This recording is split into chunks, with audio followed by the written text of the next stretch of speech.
नमस्कार, ये है न्यूज लॉन्ड्री पॉडकास्ट और आप सुन रहे हैं एनएल चर्चा। नमस्कार, मैं हूं अतुल चौरसिया। आपका खर्चा आपकी चर्चा, हफ्ता दर हफ्ता हम एक बार फिर से लेकर आए हैं न्यूज लॉन्ड्री का हिंदी पॉडकास्ट एनएल चर्चा।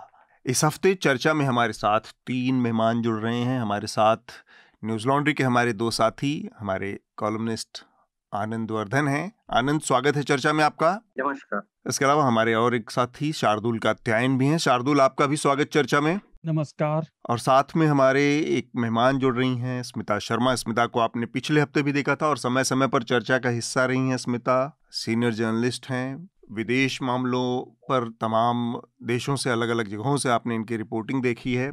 एक छोटी सी जानकारी हमारे चर्चा के जो श्रोता हैं उनके लिए कि स्मिता अब से चर्चा की इस बातचीत में ऑल्टरनेट वीक पर जुड़ेंगी, तो आप उनसे तमाम विषयों पर, मुद्दों पर उनकी राय जान सकते हैं। खासकर विदेश नीति से जुड़े मसले हैं, महिलाओं से जुड़े मुद्दे हैं, राजनीति के जो मसले हैं। काफ़ी लंबा सफ़र रहा है रिपोर्टिंग का स्मिता का, तो मुझे लगता है कि हमारे तमाम जो न्यूज़ लॉन्ड्री के और चर्चा के श्रोता हैं उनको भी इसका फ़ायदा होगा। इस हफ्ते कई सारी सुर्खियां रही हैं। सबसे पहले हम चाहेंगे कि हमारे श्रोताओं को उनकी जानकारी दी जाए। उससे पहले एक दो जो अनाउंसमेंट है वो मैं करना चाह रहा हूँ। एक तो हमारे जो सब्सक्राइबर्स हैं वो हमें अपना लेटर लिख सकते हैं चर्चा में, जिनको हम पढ़ते भी हैं अपने सब्सक्राइबर्स के पत्रों को, तो वो अपने पत्र हमें सीधे सीधे www.newslaundry.com/podcast-letters के ऊपर अपने पत्र हमें भेज सकते हैं। हम उनको इसमें शामिल करेंगे। इसके अलावा आप हमें मेल भी कर सकते हैं सीधे सीधे podcasts@newslaundry.com पर। इसके अलावा हमारा जो LTA है, जो हमारा एक लॉन्ग फॉर्म पॉडकास्ट सीरीज़ है जिसमें हम डीप डाइव एक अलग अलग विषयों के ऊपर पॉडकास्ट में करते हैं, वो फिर से शुरू हो चुका है। इसका एक पहला जो सीरीज़ है RSS के ऊपर 3 हिस्सों की एक सीरीज़ वो जारी हो चुकी है। आने वाले टाइम में LTA में और बहुत सारे इंटरेस्टिंग दिलचस्प पॉडकास्ट आने वाले हैं। तो एक ये जानकारी है हमारे श्रोताओं के लिए। इसके अलावा हमारे 2 एनएल सेना प्रोजेक्ट हैं। एक योग गुरु के ऊपर है और दूसरा हमारा एनएल सेना प्रोजेक्ट बुलडोज़र की जो परिघटना है, जो अलग अलग प्रदेशों में बुलडोज़र न्याय का जो चलन शुरू हुआ है उसके ऊपर है।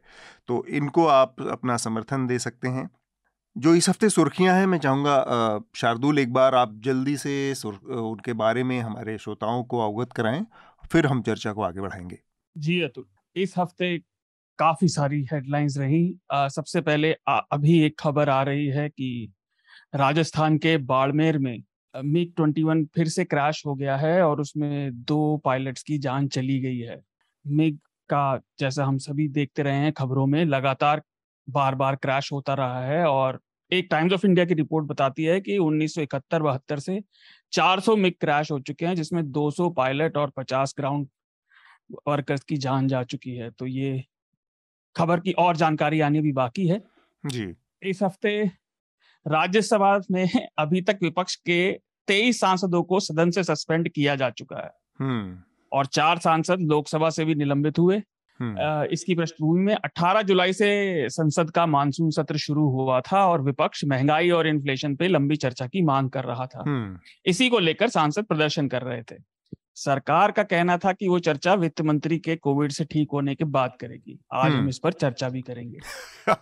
बड़ी मजेदार बातें हुई हैं इसमें। जो डेवलपमेंट है वित्त मंत्री के कोविड से ठीक होने के बाद, और कल उन्होंने मोर्चा संभाल लिया अचानक से आकर महिलाओं के उस पर वित्त मंत्री ने। तो ये जो उनकी बीमारी का जो तर्क था या बहाना कहें या जो भी था, उसके पीछे इतनी सच्चाई है, ये कल देखने को मिला। हाँ जी, वो वापस आ गई हैं।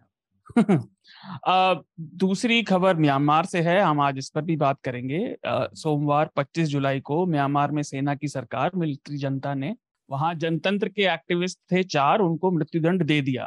उन पर कथित तौर पर आतंकवाद के आरोप लगे थे जी, और वो इंटरनल कोर्ट में उन्हें साबित कर दिया गया था, जिसको किसी ने बाहर के मानवाधिकार संसाधनों और बाहर की सरकारों ने नहीं माना। इसकी हम्म। पृष्ठभूमि में है कि 2020 के चुनावों के बाद पिछले साल फरवरी में 2021 में सेना ने सरकार को खारिज करके विद्रोह कर दिया था और फिर से सत्ता पे कब्जा कर लिया था। जी।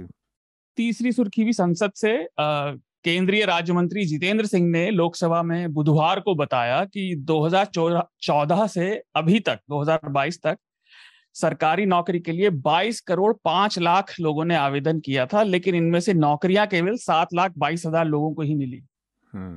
और हमें याद रखना चाहिए कि 2014 और 2019 के चुनाव में भाजपा ने करोड़ों नौकरियां देने का वादा किया था जी। वो सबके सामने है। सुप्रीम कोर्ट ने प्रवर्तन निदेशालय यानी ईडी के द्वारा गिरफ्तारी और पीएमएलए के तहत प्रॉपर्टी जब्त किए जाने, कुर्की किए जाने को वैध माना है। कोर्ट ने इस कानून के अंतर्गत अपराधों को स्वतः संज्ञान लेने लायक और गैर जमानती ठहराने वाले प्रावधानों को भी ठीक माना और जो उसके खिलाफ 241-42 याचिकाएं दायर थी उन्हें खारिज कर दिया। जी। इस हफ्ते काफी राजनीतिक सरगर्मियां भी रही।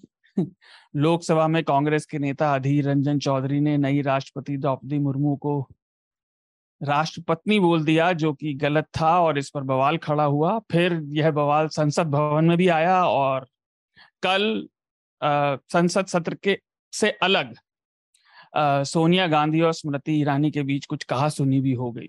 जी। स्मृति ईरानी दूसरी वजह से भी खबरों में रही इस हफ्ते। उनकी बेटी पर पहले एक मृत व्यक्ति के नाम पर रेस्टोरेंट में शराब बेचने का लाइसेंस रिन्यू कराने का आरोप लगा। उन्होंने बड़ी नाटकीय सी प्रेस कॉन्फ्रेंस की और उन्होंने कहा मेरी बेटी नहीं चलाती रेस्टोरेंट, लेकिन फिर रेस्टोरेंट से जुड़े कई और तथ्य भी सामने आए कि उसका निर्माण भी अवैध है और उसकी परमिशन भी नहीं ली गई थी और गोवा के भूमि कानून के हिसाब से वो होना भी नहीं चाहिए था। तो ये मामला भी जारी है। जी। तीसरी राजनीतिक सुर्खी भी बंगाल से है। तृणमूल कांग्रेस के पूर्व सदस्य और पूर्व मंत्री पार्थ चटर्जी की एक महिला मित्र के घरों से एक घर नहीं 2 घरों से 50 करोड़ रुपए से ज्यादा नकद और 5 किलो सोना बरामद हुआ। इसकी जांच अभी भी चल रही है लेकिन शायद ये छापेमारी में पकड़े जाने वाली सबसे बड़ी रकम है। और बाद में तृणमूल ने पार्थ चटर्जी को सभी पदों से बर्खास्त कर दिया। हालांकि मुझे लग रहा है जो उत्तर प्रदेश के चुनाव से पहले कानपुर के गुटखा व्यापारी के यहाँ रेड हुई थी, उसमें मेरे ख्याल से 200 करोड़ के आसपास जब्त होने की बात कही गई थी, नकदी के बरामद होने की बात थी। लेकिन ये राजनीतिक उसकी सबसे बड़ी है ना। और 50 करोड़ नकद और 5 किलो सोना कहाँ से आता है मुझे तो समझ इसीलिए तो मार्केट में 2000 के नोटों की शॉर्टेज हो गई है। अब तो कहीं से एटीएम से 2000 के नोट नहीं निकलते। लोग 50-50 करोड़ रुपए स्टैक करके 2000 वाले रख रखे हैं लोगों ने। क्या बात है। गिनते कैसे हैं मुझे तो यही नहीं समझ आता। खैर मशीन से थूक लगा के तो नहीं गिन पाएंगे हाथ से। जी। एक थोड़ी क्लाइमेट से जुड़ी सुर्खी मैं जोड़ना चाहूंगा। खबर आई इस हफ्ते रिलीज हुई कि बिजली गिरना पूरी दुनिया में और खासतौर से भारत में एक बहुत बड़ी आपदा बन गई है और इस साल अप्रैल से अब तक बिजली गिरने से करीब 750 लोग मर चुके हैं भारत में, जो एक बहुत बड़ी संख्या है। और इसके पीछे कारण जो बताया जा रहा है कि 1 डिग्री जब वो एवरेज तापमान ऊपर जाता है तो बिजली गिरने की संभावना 12 गुना बढ़ जाती है। ठीक बात। तो हमारी जो बातचीत है इस हफ्ते वो मुख्यतः हम 2-3 चीज़ों पर केंद्रित रखेंगे। एक और खबर है जो इस हफ्ते बड़ी चर्चा में रही, वो है फिल्म अभिनेता रणवीर सिंह की जो न्यूड फोटो, नग्न फोटो जारी हुए हैं। उसके बाद वो पूरे देश में एक नैतिकता वाली जो बहस अक्सर चलती रहती है वो फिर से नए सिरे से हुई और उसने काफ़ी जोर पकड़ा और उनके खिलाफ एफआईआर भी हुई, काफ़ी प्रदर्शन इत्यादि भी हुए। और उन भारतीय जनता पार्टी से जुड़ी हुई एक वकील हैं, उन्होंने केस वेस दायर किया है और नैतिकता की बहस फिर से शुरू हो गई है कि अचानक से इसमें जो सामाजिक जो मोरालिटी की भावना होती है वो वाली आहत हुई है, इसमें धार्मिक भावनाओं का नहीं वो है। तो इस पर भी हम अगर थोड़ा सा वक्त रहेगा तो बातचीत करेंगे। और हम अपनी बातचीत को सबसे पहले शुरू करेंगे जो पार्लियामेंट का मानसून सत्र चल रहा है हमारी संसद का, और वहाँ पर लगातार जब से शुरू हुआ है तब से एक गतिरोध बना हुआ है। कोई कामकाज नहीं हो रहा है और हंगामेदार सत्र चल रहा है, हर दिन कार्रवाई स्थगित हो रही है। सरकार ने पहले लोकसभा में 4 कांग्रेस के सांसदों को पूरे सत्र के लिए निलंबित कर दिया, और उसके बाद 23 राज्यसभा के सांसदों को हफ्ते भर के लिए पिछले हफ्ते की शुरुआत में, इस हफ्ते की शुरुआत में निलंबित किया है, जिससे पूरे राज्यसभा में और संसद में गतिरोध बना हुआ है। विपक्ष का ये मांग है कि सरकार महंगाई के मुद्दे पर एक विस्तार से बातचीत करे, और इस मांग में के जरिए विपक्ष सरकार को घेरना भी चाहती है, क्योंकि संसद में कोई बात होगी और सारे लोग इस पर बात रखेंगे तो शायद इसका मैसेज जाएगा देश के लोगों तक, देश की जनता तक, दूर तक। और आंकड़ों के लिहाज से देखें तो तमाम आंकड़े हमें बताते हैं कि हाँ, इस समय जो महंगाई की दर है वो सबसे ज़्यादा है, इन्फ्लेशन का रेट सबसे ज़्यादा है, चाहे वो खुदरा महंगाई की दर हो, चाहे वो होलसेल की महंगाई की दर हो। तमाम जो इंडेक्स हैं महंगाई को मापने के, वहाँ पर बताता है कि भारत में महंगाई बहुत ज़्यादा है, एलपीजी से लेकर और इसके अलावा सरकार ने हाल ही में जो जीएसटी में हेरफेर की है उसकी संरचना में, उसमें भी कई सारे नए ऐसी चीज़ों को जोड़ा गया है जो पहले जीएसटी से बाहर थे। तो उसके जरिए भी सरकार ने अपने टैक्सेशन का दायरा और बढ़ा दिया है, जिसका असर आम आदमी पर सीधे पड़ने वाला है, क्योंकि ये जो नई चीज़ें जोड़ी गई हैं उसमें रोज़मर्रा के इस्तेमाल की खान पान की चीज़ें हैं, तो जिसकी वजह से महंगाई का मसला एक बड़ा मुद्दा बनता जा रहा है और विपक्ष इस मुद्दे पर घेरना चाहता है। सरकार जाहिर सी बात है कि इस मुद्दे से बचना चाह रही है, कम से कम वो ये नहीं चाहती कि संसद में उसको घेरा जाए विपक्ष के द्वारा। आमतौर पर सरकार इस तरह के मुद्दों को मीडिया की जो बहसें होती हैं उसको मैनेज कर लेती है, क्योंकि मीडिया का एक बड़ा हिस्सा जो है वो आम सरकार की जो लाइन है या सरकार की जो विचार है अर्थव्यवस्था को लेकर, उसको ही फॉलो करती है, या उस पर उसका एक तरह से उस नैरेटिव पे सरकार का एक तरह का इन्फ्लुएंस है मीडिया के, तो वहाँ पर उसको निपटना आसान है। लेकिन अगर संसद में ये बात होती है तो फिर सबको मजबूरी हो जाता है दिखाना, और सब तक वो बात जाती है, तो जिससे सरकार बचने का एक तरह से प्रयास करे। और सरकार का ये कहना था कि जो वित्त मंत्री हैं वो फिलहाल कोविड से पीड़ित हैं, तो जब वो स्वस्थ हो जाएंगी तब इस पर बात होगी, बाकी चीज़ें पहले कर लें। और पिछले 2-3 सत्रों का अगर हम पैटर्न देखें तो सरकार, एक तो जो सत्र होते हैं बहुत छोटे होते जा रहे हैं लगातार, वो 20 दिन के, 25 दिन के, 21 दिन के, इस तरह के होते हैं। और सरकार ने पिछले 2-3 सत्र में लगातार एक काम किया है कि एब्रप्ट साइन डाई कर देती है सत्र 2 दिन पहले, 1 दिन पहले जैसे ही मुद्दा आता है, अपने ज़रूरी वो जो बिल्स उसको लगता है कि पास करा सकते हैं या उस पर, और फिर बिना किसी उसके एब्रप्ट 1 दिन पहले, 2 दिन पहले ही कर देती। तो विपक्ष इस झांसे में भी नहीं आना चाहता कि जो सरकार कह रही है कि बाद में करेंगे बहस महंगाई पर के मुद्दे पर। तो इसकी वजह से, और जो विपक्ष के तमाम सांसद, और कल इसमें एक नया अध्याय जुड़ गया जिसमें कि स्मृति ईरानी ने जो, हालांकि इसकी शुरुआत मैं कहूँगा कि कांग्रेस पार्टी ने की, और उनके जो नेता प्रतिपक्ष हैं उन्होंने, अधीर रंजन चौधरी, उन्होंने जो राष्ट्रपति द्रौपदी मुर्मू है, नई हमारी राष्ट्रपति चुनी गई हैं, उनको राष्ट्रपत्नी कहकर संबोधित किया। जाहिर सी बात है कि जो सोच है उसमें पत्नी के तौर पर किसी को इंगित करना या संबोधित करना एक तरह से अपमानजनक माना जाता है। व्यक्तिगत रूप से मैं इसको इसके मेरी व्याख्या दूसरी है, लेकिन हम उस पर बाद में बात करेंगे। कांग्रेस पार्टी के इस लूज बॉल के ऊपर भारतीय जनता पार्टी को आक्रामक होने का मौका मिला, और भारतीय जनता पार्टी में भी आक्रामक होने का मौका किसको दिया गया? स्मृति ईरानी को दिया गया। उन स्मृति ईरानी को जो खुद ही बहुत ज़्यादा इस समय किसी उससे घिरी हुई थी, तमाम विवादों में थी। उनकी बेटी जो गोवा में एक बार चलाती हैं, उसकी शराब का जो लाइसेंस है उसको अवैध तरीके से, गलत तरीके से एक मृत व्यक्ति के नाम पर रिन्यू कराने का आरोप है।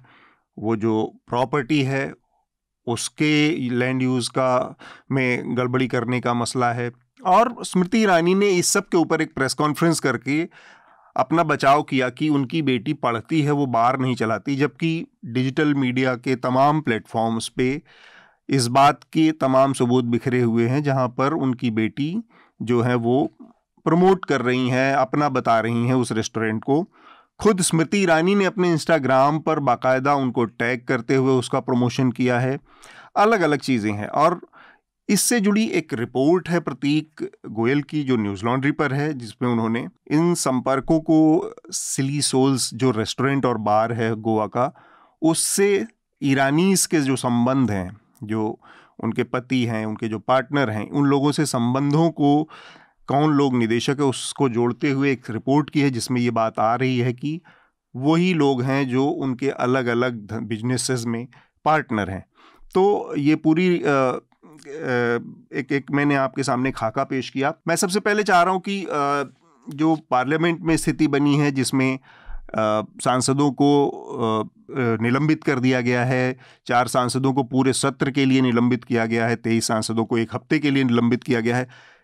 ये जो परिपाटी है, मतलब सरकार का रवैया जो है, विपक्ष घेरने की कोशिश करेगा, बहस की वो मांग करेगा, या फिर हंगामा भी पैदा करने की कोशिश करेगा, क्योंकि सरकार, विपक्ष के पास बहुत ज़्यादा मौके नहीं हैं। आनंद, मैं ये जानना चाह रहा हूँ कि सरकार का ये जो कदम है, इस पर ये थोड़ा सा एक सरकार ने ज़रूरत से ज़्यादा, या संसद में जो पीठासीन अधिकारी हैं, जो लोकसभा के अध्यक्ष हैं या उपसभापति हैं राज्यसभा के, इनने निलंबित करने के मामले में एक तरह की अलोकतांत्रिक रवैये को अपनाया, ज़रूरत से ज़्यादा मतलब रिएक्शन किया। आनंद, देखिए, जो विवेकाधीन मामले हैं, जो डिस्क्रिशनरी पावर्स का रेंज है, वो इतना ज़्यादा है, जो लोकसभा स्पीकर को या फिर राज्यसभा चेयरमैन को जिस समय निलंबन हुआ, उस समय शायद डिप्टी चेयरमैन चेयर पर थे जी, और तो हरिवंश जी, हाँ जी, तो जो लोकसभा है उसमें तो जैसे rules of procedure and conduct of business में 373 या 374 और 374A, जो कि 2001 में लाया गया था, सेक्शन 5, तो ये काफी ज्यादा जो है अधिकार देता है लोकसभा अध्यक्ष को या फिर राज्यसभा सभापति को। राज्यसभा सभी सभापति के लिए रूल्स ऑफ कोर्स अलग हैं, लेकिन लगभग एक ही जैसे हैं। 255 रूल है और 256 है। तो बात जो है शक्तियों की नहीं है, अधिकारों की नहीं है। अधिकार तो हैं इनमें जी, और कई बार जो है निलंबित सदस्यों की संख्या 63 तक गई है। 63 सांसदों को 1989 में एक ही दिन में निलंबित किया गया था जी, और ये इतना तक भी गया है। लेकिन अभी जैसे कि शोर शराबा, हाउस के वेल में जाना, और फिर जो उपसभापति है, जो प्रोसीजर के अंतर्गत उन्होंने जो ट्रेजरी बेंच है उसको एक मोशन मूव करने के लिए कहा गया, जो कि वी मुरलीधरन जो संसदीय मामलों के राज्य मंत्री हैं उन्होंने मूव किया, और जो टेक्निकलिटीज हैं उसे पूरी की गई और निलंबन हुआ जी। यह बात नहीं है। बात है कि जो कोई भी जो सत्ता पार्टी हो, सत्तारूढ़ पार्टी हो या विपक्ष हो, वो जो खेमे बदलने के बाद उसका नजरिया यही क्यों हो जाता है। तो यही सांसद जब विपक्ष में बैठते थे 2012-13 में, इन्होंने निलंबन का बहुत विरोध किया। जी जी। और एक यह भी बात है कि अभी आप देखेंगे कि जयदीप जी को जो राज्यसभा सभापति बनाया जाएगा, जो कि एक्स ऑफिशियो उपराष्ट्रपति राज्यसभा चेयरमैन होते हैं। जी जी। तो इनको जो है वो वेंकैया नायडू हो या पहले, जबकि राष्ट्रपति के एक गौरतलब बात है, राष्ट्रपति के चुनाव में कई तरह का आइडेंटिटी पॉलिटिक्स और कई लॉन्ग टर्म प्लान्स और जो पॉलिटिकल मैसेजिंग की बात आती है, लेकिन उपराष्ट्रपति के चुनाव में जनरली पार्टीज जो हैं इस बात का ध्यान रखती हैं कि ऐसा जो लेजिस्लेटिव प्रोसेस का जानकार हो या रूल्स को इस तरह से हो जहाँ की खासकर राज्यसभा में, जबकि अभी की सरकार उतनी कंफर्टेबल पोजीशन में नहीं है जितनी लोकसभा में है। हाँ, तो वहाँ रूल्स को जो है इस तरह से इंटरप्रेट करके, उसकी व्याख्या ऐसे करके, चूंकि जयदीप जी फ्लोर मैनेजमेंट में जो सहायता हेल्प फ्लोर कर सके मैनेजमेंट में, और चूंकि कानून के जानकार भी हैं, हाउस प्रोसीडिंग्स जानते हैं जी, और उसको सरकार के पक्ष में उसको डिस्कम्फर्ट के मोमेंट से निकालने का, उसको एक्सट्रिकेट करने का, इस तरह से उपराष्ट्रपति के चुनाव में ये सब कॉन्सिडरेशंस भी देखा गया है। ये कोई अनोखी बात नहीं है। तो मेरे ख्याल से अब इसका कारण क्या रहा हो, ऐसे तो महंगाई तो ऐसी चीज है नहीं जिसपे चर्चा नहीं होगी और देर सवेर होगी। मैंने पढ़ा कि आज वेंकैया नायडू ने कहा कि 11 बजे शायद कुछ चर्चा का नोटिस भी दिया था। कहीं मैंने न्यूज फ्लैश देखा। लेकिन पब्लिक स्फेयर है जो आप कह रहे थे कि चर्चा की परिधि सीमित करना जी। तो पब्लिक स्फेयर जो है अभी जो डिजिटल मीडिया है या इंटरनेट के या सोशल मीडिया के या ये कहिए कि इंफॉर्मेशन हाईवेज के दौर में पब्लिक स्फेयर बहुत को दूसरे तरह से परिभाषित किया जा सकता है। मतलब ये नहीं है कि आप यहाँ नहीं आएंगे तो वो चीज नहीं आएगी, यहाँ नहीं। अब जो है मेरे ख्याल से पॉलिटिकल प्लेयर्स जो हैं उसको आंशिक रूप से तो समझते हैं, लेकिन उसको उसकी संपूर्णता को नहीं समझते हैं कि पब्लिक स्फेयर, पब्लिक विवाद, इसको अब क्या कहा जाए, मतलब इसके प्लेटफॉर्म्स क्या क्या हैं। और एक फ्लोर मैनेजमेंट से या दूसरी तरह से अगर उसको उस पर अंकुश लगाने की कोशिश की जा रही है, जो कि मैं ये नहीं कह रहा हूँ कि यही इसमें उद्देश्य है, लेकिन अगर की जा रही है तो पब्लिक स्फेयर कितना डिफ्यूज्ड हो गया है उसकी समझ में मुझे थोड़ी कमी लग रही है। ठीक बात। एक चीज है इसमें कि संसद में बहस का एक और भी महत्व ये है कि वो चीज़ हमेशा के लिए संसद की कार्रवाई में दर्ज होती है और मैसेज देने के नाम पे भी या बाद की पीढ़ियों के लिए भी ये चीज़ मीडिया के जरिए या बाकी जगहों पर अगर ये बात आती है तो उसकी एक सेल्फ लाइफ होती है, ख़त्म हो जाती है। लेकिन पार्लियामेंट की कार्रवाई में अगर महंगाई या किसी भी मुद्दे पर जो बातचीत होगी वो हमेशा मौजूद रहेगी, उसमें इंटरेस्ट लेने वाले, दिलचस्पी लेने वालों के लिए वो हमेशा एक्सेसिबल रहेगी। तो लोग भी अगर जानेंगे या जानना चाहें तो उनके लिए उपलब्ध होगा, या वो जान पाएंगे बाद में भी कि हाँ भाई इस वक्त पे ये हालत थी महंगाई की और उस पर ये चीज़ें कार्रवाई में या संसद में हुई हैं। स्मिता, मैं ये जो पूरा लॉकजैम है, बार बार मुझे हमेशा वो 2004 के बाद वाले वो सत्र याद आते हैं जब यूपीए की सरकार बन गई थी और अटल बिहारी वाजपेयी की सरकार गिर गई थी और ऐसा लगता था कि भारतीय जनता पार्टी अगले पूरे 1 साल तक ये स्वीकार ही नहीं कर पाई कि वो चुनाव हार गई है और उस चक्कर में सत्र के बाद एक दूसरे सत्र पूरी तरह से खराब बर्बाद हो गए थे। फिर भी हमने इतने बड़े पैमाने पर नेताओं या सांसदों का निलंबन नहीं देखा। हालांकि उस समय जो लोकसभा के स्पीकर थे सोमनाथ चटर्जी, उनको बहुत सख्त स्पीकर माना जाता था, लेकिन इतना इस तरह का कि सीधे सीधे उनको बाहर कर देना या उनको निलंबित कर देना पूरे सत्र से, तो बार बार ये कहा जाता है कि ये एक स्टाइल है और नरेंद्र मोदी इस स्टाइल को, जो प्रधानमंत्री हैं, उन्होंने बहुत सफलता से गुजरात में भी अप्लाई किया है बार बार। वहाँ पर वो इसके यूज टू रहे क्योंकि वहाँ पर भी उनके पास बहुत ब्रूट मेजॉरिटी रही थी हमेशा, जब तक वो मुख्यमंत्री रहे, तो वो हमेशा विपक्ष का ऐसे ही बर्ताव करते रहे। तो ऐसा लगता है कि वो स्थिति यहाँ पर उसका वो किया जा रहा है रेप्लिकेशन।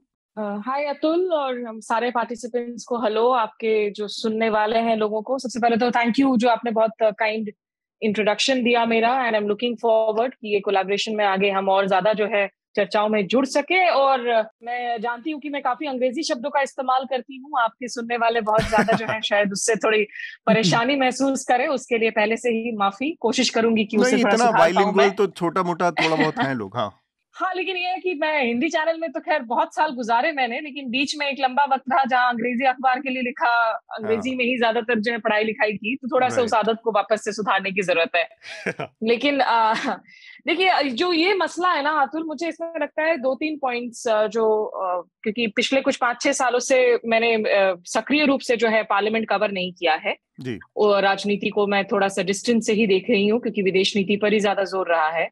लेकिन इसमें मुझे जो एज एज सिटीजन जो सबसे बड़ी बात नजर आती है कि एक जो खाई है आज की तारीख में लोकतंत्र में सत्ता पक्ष और विपक्ष के बीच में, जी वो दिनों दिन बहुत ज्यादा गहरी हो गई है।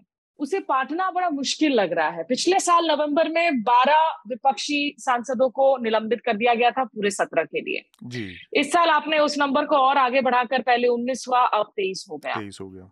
यहाँ आपकी अगर लोकसभा में अगर आपकी एकदम बिल्कुल ब्रूट मेजोरिटी है, आपके पास तमाम नंबर हैं, आंकड़े हैं, लेकिन उसका मतलब फिर भी ये नहीं कि आप विपक्ष को पूछे ही नहीं। जो डेरेक ओब्रायन ने कुछ वक्त पहले बात कही थी कि काफी सारे ऐसे जो बिल हैं संसद में ऐसे पास होते हैं, लगता है कि कोई 30 मिनट्स के अंदर पिज्जा डिलीवरी करके चला जा रहा है, आप उसमें चर्चाओं के लिए तैयार नहीं हो रहे हैं। ये रवैया गलत है किसी भी लोकतंत्र के लिए। आप विपक्ष को पूरी तरह से नदारद नहीं कर सकते। और मैंने इसका जिक्र किया था एक ट्वीट में कहते हुए कि लगभग ऐसा लग रहा है गेंद जो है वो विपक्ष मुक्त संसदीय सत्र की ओर बढ़ते हुए नजर आ रहा है। तो ये बहुत अफसोसनाक बात है। आपने 2004-2005 का जिक्र किया अतुल। जो दूसरी बात है, मुझे लगता है कि एक तो संसद में जिस तरह के पहले में गरिमा वाली बात की जाती थी, गरिमा को गंभीरता से लिया जाता था, और उसको बनाए रखने के लिए जिस तरीके के नेता नजर आते थे, उसमें भी गिरावट दर्ज आई है। और इसमें कोई शक नहीं है कि आज की तारीख में वो वैसे पुराने चेहरे नजर नहीं आते हैं जो भले ही एक पार्टी में हो, लेकिन अक्रॉस दी बेंचेस जाकर तमाम दूसरे पार्टी के दलों के लोगों से जो है आराम से बात कर सके, उनसे चाय पी सके। वो एक ध्रुवीकरण बहुत ज्यादा हो गया है हमारे समाज में, हमारे ड्राइंग रूम्स में, हमारी राजनीति में। और उस स्तर के जो स्टेट्समैन टाइप के नेता हैं या जो पहले अच्छे फ्लोर मैनेजर्स हुआ करते थे संसद में, उनकी कमी भी मुझे लगता है कि आज की तारीख में बहुत महसूस की जा रही है। या तो वो कोशिश ही नहीं हो रही कि उस तरह के फ्लोर मैनेजर्स को आप ढूंढें। जहां तक विपक्ष का सवाल है, देखिए विपक्ष को जाहिर सी बात है उनका काम है, अगर विपक्ष में रहकर वो मुद्दों को नहीं उछालेंगे तो उन पर फिर ये कहा जाएगा कि आप लेजी हैं, आप विपक्ष की भूमिका नहीं निभा रहे। विपक्ष के साथ एक मैसेजिंग की दिक्कत यहाँ जरूर है, कांग्रेस की दिक्कत, कि भाई जब आपने मार्च निकाला, जब राहुल गांधी की पूछताछ हो रही है ईडी में, सोनिया गांधी की पूछताछ हो रही है ईडी में, आप जिस जोशो खरोश के साथ मार्च निकाल रहे हैं वो जोशो खरोश आम दिनों पर नजर नहीं आता जब कोविड को लेकर मिसमैनेजमेंट के आरोप लगते हैं सरकार पर, जब बढ़ती महंगाई को लेकर लोगों की जो है जिंदगी हराम हो रही है। हाँ, वो यूथ कांग्रेस की तरफ से श्रीनिवास अपनी जो है निकलकर वो निश्चित रूप से कुछ प्रोटेस्ट कर लेते हैं, लेकिन जो मैसिव स्तर पर देखने को मिलता है जब गांधी परिवार पर आंच आती है, बिल्कुल वो आमतौर पर इन मुद्दों पर पिछले 6-7 सालों में नहीं नजर आती है। इक्का दुक्का आप अगर इंसिडेंट्स को छोड़ दें, बिल्कुल अगर आपने वो मार्च राष्ट्रपति भवन तक निकाली महंगाई के मुद्दों को लेकर, लेकिन उसमें सारे पोस्टर्स आपके गांधी परिवार से ही जुड़े हुए थे। वो मैसेजिंग की प्रॉब्लम है कांग्रेस की कि आप उस स्तर पर आम आदमी के साथ नहीं जुड़ रहे हैं जिस स्तर पर आप गांधी परिवार के साथ आप जुड़ जाते हैं, जो ठीक है वो आपके लीडर्स हैं, लेकिन फिर आप ये ना कहें कि हम जो है आम आदमी के साथ उनके मुद्दों को उठाने की कोशिश कर रहे थे और हमारी आवाज को दबा दी जा रही थी। और आखिरी बात देखिए, अधीर रंजन चौधरी, एक तो मुझे लगता है कि उनमें थोड़ी गंभीरता की कमी नजर आती है मुझे। वो एक सदन में जिस तरह की भूमिका में हैं, वो एक गांभीर्य एक होना चाहिए उस पद पर तैनात किसी भी शख्स को लेकर। जो राष्ट्रीय पत्नी का उन्होंने रेफरेंस कर दिया जिससे ये बवाल कर और बढ़ गया, उसमें मैं उनको बेनिफिट ऑफ डाउट देने को तैयार हूँ, क्योंकि देखिए मैं पश्चिम बंगाल से आती हूँ, मेरा जन्म आसनसोल में हुआ है, बंगाली नहीं हूँ, लेकिन पूरे लाइफ मैंने स्ट्रगल किया है अपनी ग्रामर को लेकर। और खुद बहुत हमारे जो बंगाली मित्र हैं, हमें पता है वो हिंदी बोलते हैं, लेकिन काफी बार शब्दों का अनइंटेंशनली इस्तेमाल हो जाता है। छोटा सा वाक्य शेयर करूंगी पर्सनल लाइफ से। मेरे लेट फादर, पिताजी, वो अपने एक मित्र से एक दफा फोन पर बात करने लगे। अब उनकी मंशा ये थी कि वो अपने दोस्त को कंग्रेचुलेट करें और बेस्ट विशेस दे, क्योंकि उनका बेटा जो है वो तैयारी कर रहा था मेडिकल कॉलेज में एडमिशन के लिए। अच्छा। लेकिन अब वो चूंकि वो हमेशा से बंगाल में रहे तो उनकी हिंदी थोड़ी सी कमजोर थी, तो उन्होंने अपने दोस्त को कहा कि खुदा ना खास्ता अगर आपके बेटे का मेडिकल कॉलेज में एडमिशन हो जाए तो मैंने वो फोन कॉल डिस्कनेक्ट कर दिया कि पिताजी ये क्या कर रहे हो आप, खुदा ना खास्ता का इस्तेमाल क्यों कर रहे हो कि आपके मित्र के साथ जो है आपके रिश्ते खराब हो जाएंगे। अब बंगालियों में ये आम होती है कि वो कबूतर जो है वो मतलब पक्षियां उड़ रही हैं कि उड़ रहा है, इन बातों को समझ में नहीं आता है, जेंडर का प्रॉब्लम होता है। हाँ, अब एक बहुत अच्छी वायरल वीडियो क्लिप है बंगाली फिल्म की, सौमित्र चैटर्जी लेजेंडरी एक्टर हैं जो ट्रेन में जा रहे हैं उनकी पत्नी के साथ में, और उनकी पत्नी एक ट्रेन के उस सर्विस वाले के साथ में जो है बात कर रही है, हिंदी में उनको डांट लगा रही है और वो बंगाली शब्दों का इस्तेमाल कर रही है अपने हिंदी में। वो कहती है तुम्हारे यहाँ जो चादर है वो बड़ा गौंदा है, जो आरशोला है, आरशोला मतलब कॉकरोचेस, आरशोला है वो सुर सुर करके घूमता है। तो you know it's a funny thing, it's a thing about India. हमारी यहाँ लैंग्वेजेस की डाइवर्सिटी है, तो हो सकता है कि उन्होंने गलती कर दी हो। हमारी वित्त मंत्री कितनी बढ़िया हिंदी बोलती हैं, बीच बीच में वो जिस अपने एक्सेंट में बोलती हैं तो जेंडर का इधर उधर होता रहता है, लेकिन वो एक्सेप्टेबल है।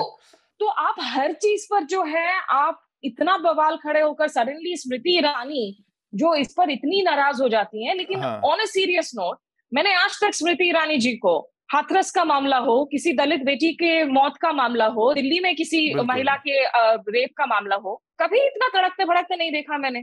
तो ये मुझे लगता है दोनों ओर से जो है सोचने की जरूरत है कि अगर तो आप लोकतंत्र और लोकतांत्रिक तरीकों और मूल्यों में आप सही में आप विश्वास करते हैं, तो यहाँ सत्ता पक्ष को जरूरी है कि आप अपने फ्लोर मैनेजर्स को ढूंढे जो इन बढ़ते हुए गहराइयों को पाट सके, और विपक्ष को जरूरत है कि भाई, और खास करके कांग्रेस को, कि आपकी जो राजनीति गांधी परिवार से बाहर जाकर भी हो, वो उनके परे भी हो, और आम लोगों के लिए जो है संदेशा उसमें साफ नजर। हाँ, ठीक बात। तो इसमें कोई तर्क नहीं है, बस एक पब्लिक मेमोरी में एक चीज इससे संबंधित याद दिलाना चाहूंगा कि हिंदी की कम समझ को कैसे कारण बताया गया।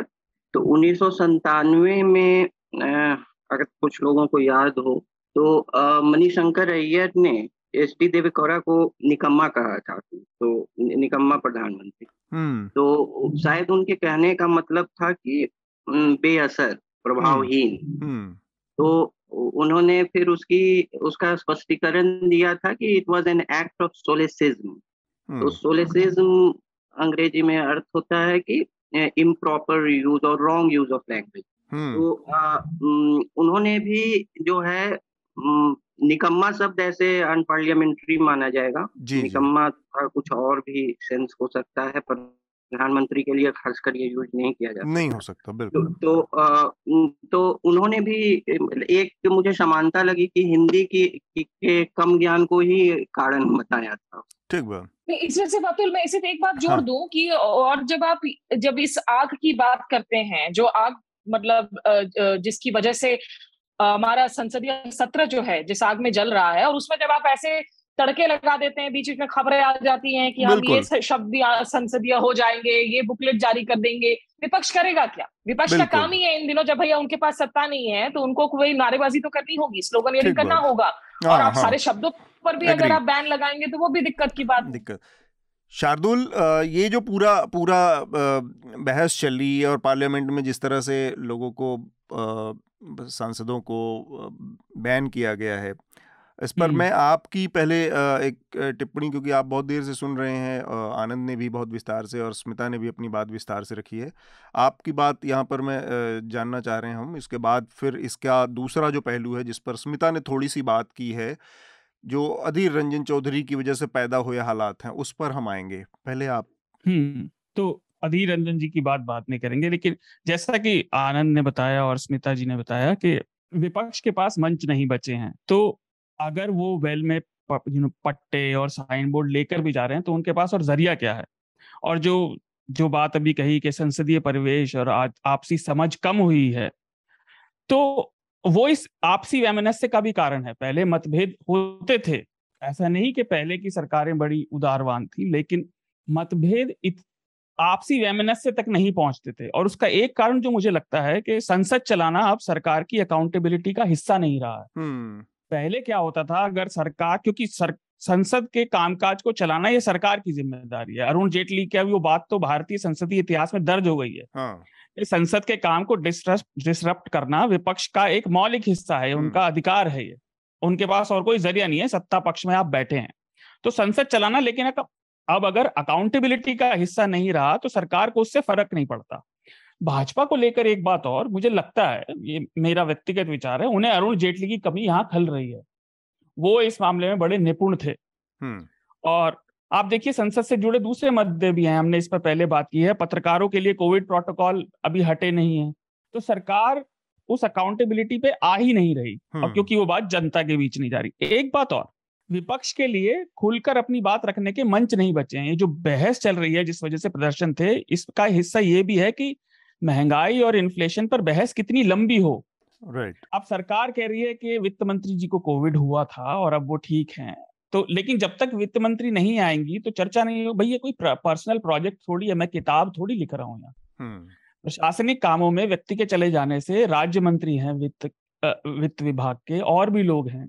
मान लीजिए, हालांकि वो ठीक हो गई हैं, मान लीजिए वित्त मंत्री ठीक नहीं होती तो क्या देश में इतनी महंगाई और इन्फ्लेशन पर चर्चा नहीं होगी? तो ये स्टैंड तो मुझे बिल्कुल गलत लगता है।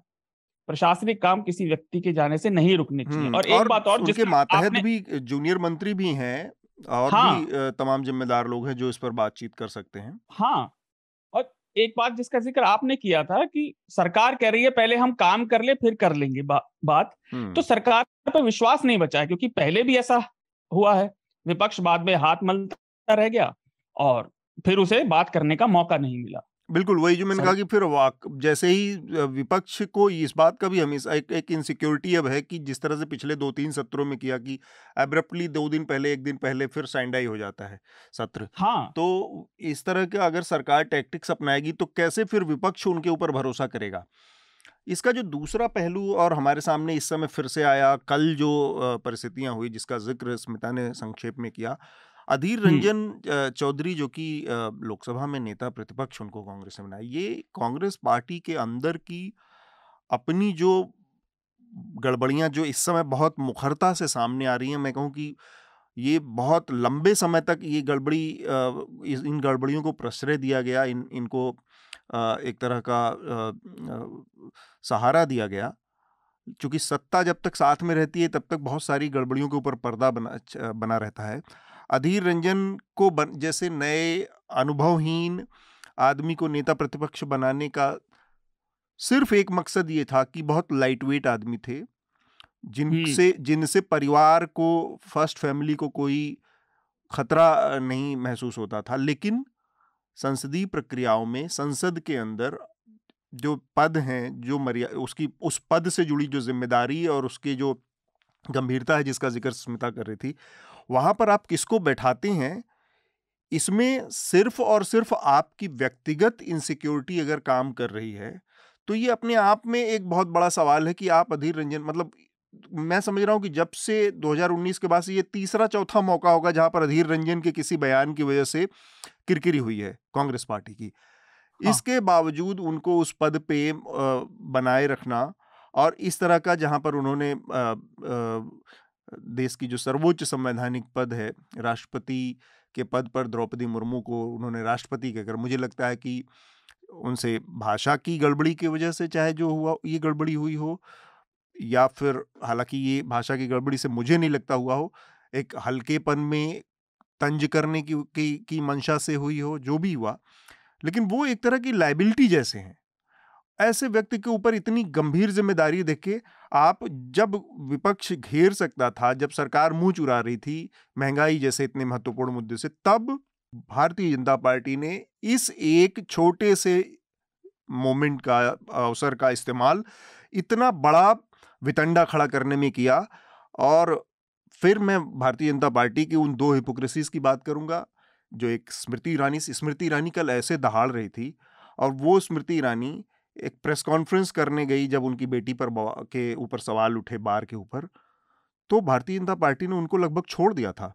एक नेता ने बयान नहीं दिया, पार्टी ने कोई कमेंट नहीं किया, पार्टी का ऑफिशियल कोई बयान नहीं है कि स्मृति ईरानी ने अपने घर में व्यक्तिगत एक प्रेस कॉन्फ्रेंस की, और उसमें उन्होंने जो कहा वो चीजें, मतलब तथ्यों पर कितनी सही कितनी गलत हैं, ये मैंने अपनी एक न्यूज़ लॉन्ड्री की स्टोरी का जिक्र किया, जिस धड़ल्ले से वो कह रही हैं उसमें कितनी सत्यता है, एक वो। और दूसरा, इस बहस से सरकार ये कहकर अब तक बचती आ रही थी कि वित्त मंत्री बीमार हैं, लेकिन कल जब आउट ऑफ प्रोपोर्शन एक छोटे से मुद्दे को भारतीय जनता पार्टी इतने बड़े पैमाने पर फैला रही थी, तब आगे से आके सीतारमण बड़े आराम से और एकदम पूरी तरह से नॉर्मल दिखते हुए वो उस हमले का नेतृत्व कर रहे थे कि सोनिया गांधी हमको इंटिमिडेट कर रही हैं, हमको धमका रही हैं, ये कर रही थी, वो कर रही थी, इससे हमारे अंदर बहुत डर है।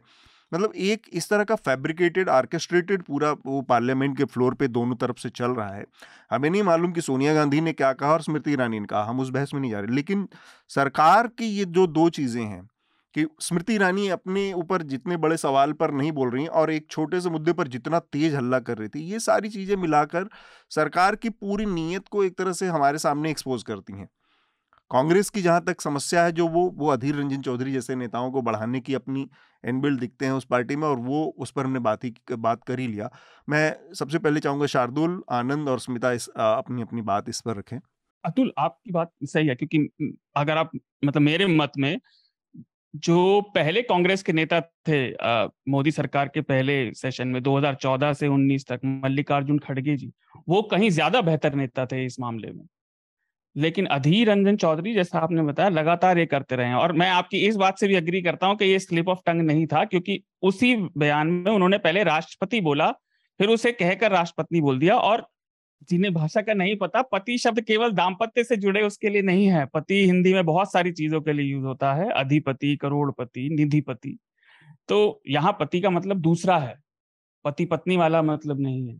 और ये चीज तो खराब है। हमने इससे जुड़ी बात पिछले हफ्ते की थी कि जो हमारे समाज के अंदर बहुत गहरी जो भेदभाव की बातें हैं, भले ही ये टोकनिज्म किसे कोई कहे तब भी अच्छी बात है, वो इस बयान से सामने आती है। ऐसा हल्का बयान वो बिल्कुल प्रणब मुखर्जी के लिए नहीं देते, है ना, कभी प्रतिभा पाटिल के लिए उन्होंने नहीं दिया किसी ने।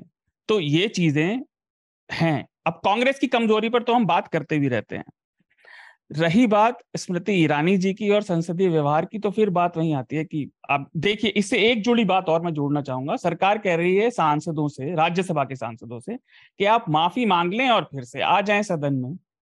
लेकिन ये सब जानते हैं कि अगर इन सांसदों ने माफी मांगी, चाहे वो आम आदमी पार्टी के हों, चाहे वो तृणमूल कांग्रेस के हों, चाहे सीपीआई सीपीएम के हों, तो उस माफी को फिर चुनाव में प्रचार की तरह इस्तेमाल किया जाएगा। तो बात सारी घूमकर वहीं आ जाती है कि सरकार की बात पे विश्वास नहीं रहा लोगों को। अब इस मुद्दे का हल क्या है अभी हम नहीं जानते, लेकिन कटुता बढ़ती जा रही है, इसमें कोई शक नहीं।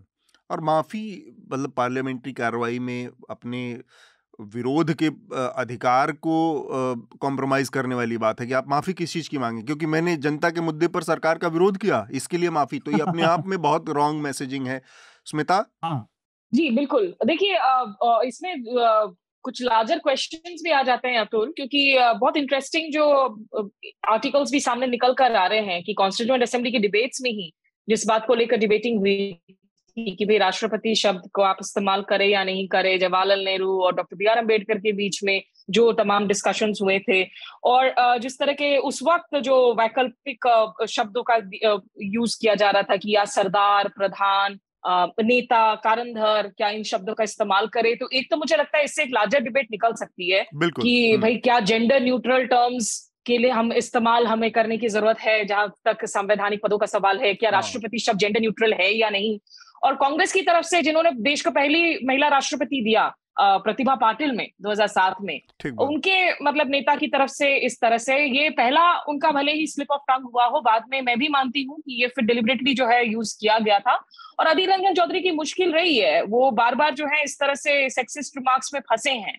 तो ये कांग्रेस को भी सोचने की जरूरत है कि क्या सही में उनके पास अब वो बैक बेंचर्स की भी कमी हो गई है, या उनके पास उतनी स्ट्रेंथ नहीं है उनकी बेंचेस की, या उनको लगता है कि भाई क्योंकि सामने वाले का रवैया ऐसा है तो हमें भी उनके साथ ऐसे ही जूझना पड़ेगा।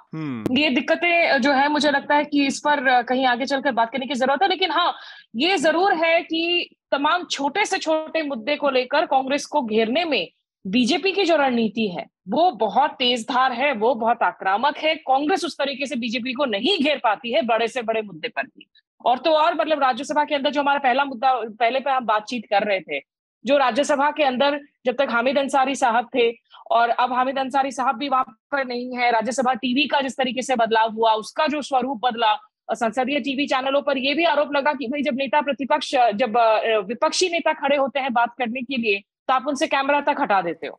विपक्ष को पूरी तरह से ब्लैकआउट किया जाता है। तो मुख्य धारा की मीडिया में भी आधे वक्त जो है आप विपक्ष से जुड़ी हुई खबरों को नहीं दिखाते हो, आप उनकी जो है रैलियों को नहीं दिखाते हो, संसद के अंदर में भी अगर आप उनकी आवाज को नहीं सुनने दोगे, तो ये बड़ी एक जो है ना कॉम्प्लिकेटेड हमारी सिचुएशन यहाँ पर हो गई है, जिसमें कोई भी मामला छोटा या बड़ा हो, वो आग में तुरंत जो है घी डालने का काम कर रहा है। ठीक बात। आनंद, ये जो स्मृति ईरानी का जो पूरा कल का मोनोलॉग था या अटैक था, और उसमें सोनिया गांधी के साथ उनकी तूतू में भी बाद में जुड़ गई, ये इस पर आपकी अपनी क्या प्रतिक्रिया है? देखिए, जो अभी जो समय है, जो जैसा कि मैंने कहा, पब्लिक स्फेयर जो रिडिफाइन हो रहा है, ये परफॉर्मेटिव पॉलिटिक्स का समय है।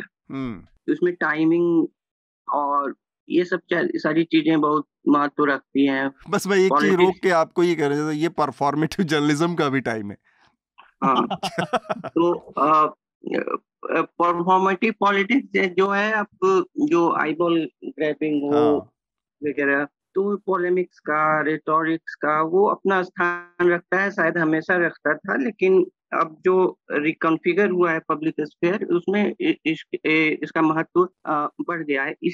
शायद इसी का एक कोरोलरी एक ये भी हो कि जो अधीर रंजन चौधरी का उस तरह का वक्तव्य जो है, वो आउट ऑफ प्रोपोर्शन उसको ब्लो होगा, क्योंकि अनुपात अधिक उसको जो है उसकी आलोचना होगी, उसकी चीर फाड़ होगी। हालांकि इसमें इस मामले में मैं थोड़ा डिसएग्री करता हूँ। ये स्मृति ईरानी के विशुद्ध उनके बेटी के बाहर जो रेस्टोरेंट में फसान है, या उनकी जो स्थिति कमजोर हुई है, उससे इसका लेना देना है। वहां से अटेंशन मोड़ने के लिए इस चीज को आउट ऑफ प्रोपोर्शन प्ले किया जा रहा है। इसका बहुत तात्कालिक मकसद है। और हम जब बात कर रहे हैं तो उस वक्त स्मृति ईरानी दरअसल राष्ट्रपति भवन में द्रौपदी मुर्मू जी से मुलाकात भी कर रही हैं। तो उसी का एक्सटेंशन के तौर पर उसको एपिसोड को खींचा जा रहा है। हो सकता है, मतलब वो भी हो सकता है, क्योंकि मैंने एक वेरिएबल उसमें टाइमिंग भी बताया था, तो कि टाइमिंग भी महत्वपूर्ण है। डैमेज कंट्रोल भी टाइमिंग से उसका बहुत संबंध है। डैमेज कंट्रोल भी सही टाइमिंग पे किया जाए तभी असरदार होता है। तो कुछ डैमेज है जो कंट्रोल होता भी नहीं है। तो ये है, उसमें जो है, जो सेमेंटिक्स का सिर्फ मुद्दा तो नहीं है। एक है कि कांग्रेस से जो द्वितीय पंक्ति का जो नेतृत्व है जी, उसका तो अभाव दिखता ही है। और मेरे ख्याल से जैसा कि आपने इसका संकेत भी दिया कि एक असुरक्षा की भावना से भी है कि जो सशक्त नेतृत्व है वो द्वितीय पंक्ति में नहीं खड़ी की जाए।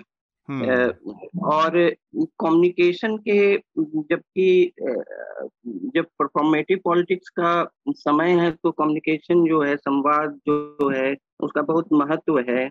उसमें खासकर आप अभी जो दूसरे प्रांत हैं जो हिंदी भाषी नहीं हैं, उनको ये एक इसमें एक पूर्वाग्रह लगेगा, भाषीय पूर्वाग्रह। लेकिन अगर हिंदी भाषी कोई सशक्त हिंदी बोलने वाला नहीं हो विपक्ष का नेता, उसके भी के अपने ड्रॉबैक्स हैं।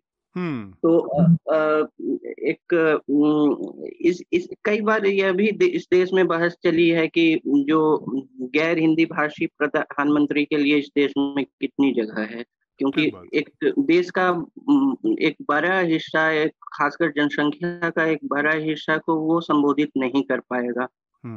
एच.डी. देवेगौड़ा के समय हम लोगों ने ये देखा, और नरसिम्हा राव दक्षिण भारतीय होते हुए भी हिंदी पे अच्छी पकड़ रखते थे, इसलिए उस समय यह इसका मूल्यांकन नहीं हो पाया।